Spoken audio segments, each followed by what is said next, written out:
بسم اللہ الرحمن الرحیم۔ ایک مزدور باپ اپنے بیٹے کی شاخ خرچیوں سے بہت پریشان تھا۔ اس کا بیٹا فضول کاموں میں پیسے اڑا دیتا۔ متعدد بار باپ نے سمجھایا کہ بہت مشکل سے پیسے کمائے جاتے ہیں، ان کو فضول خرچیوں میں اڑایا نہ کرو، لیکن بیٹے کے کان پر جوں تک نہ رینگتی۔ وہ باپ کی نصیحت ایک کان سے سنتا اور دوسرے کان سے نکال دیتا۔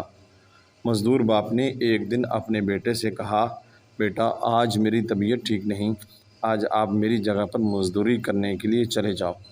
چنانچہ بیٹا باپ کی جگہ مزدوری کرنے چلا گیا، اور شام کو جب واپس آیا تو باپ نے پوچھا، کتنے پیسے کما کے لائے ہو؟ بیٹے نے بتایا کہ 1000 روپے کما کے لایا ہوں۔ باپ نے وہ سارے پیسے بیٹے کے ہاتھ سے لیے اور ایک قریبی کنویں میں پھینک دیے۔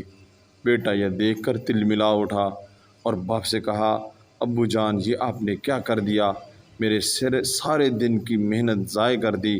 میں سارا دن دھوپ میں کام کرتا رہا، مالک کی اور دوسرے لوگوں کی باتیں سنتا رہا، اور آپ نے سارے دن کی مزدوری کنویں میں پھینک دی۔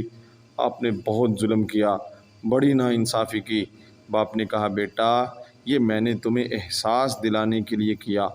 میں بھی تو محنت کر کے پیسے کما کے لاتا تھا، لیکن تم فضول کاموں میں اس کو ضائع کر دیتے تھے۔ اب تمہیں احساس ہوا ہوگا کہ محنت سے کمائے ہوئے پیسوں کے ضائع ہونے پر کس قدر افسوس اور دکھ ہوتا ہے۔ بیٹے نے باپ کی نصیحت کو سنا تو اس کو اپنے کیے ہوئے پر پشیمانی ہوئی۔ اس نے باپ سے عہد کیا کہ وہ آئندہ کبھی پیسوں کو فضول کاموں میں ضائع نہیں کرے گا۔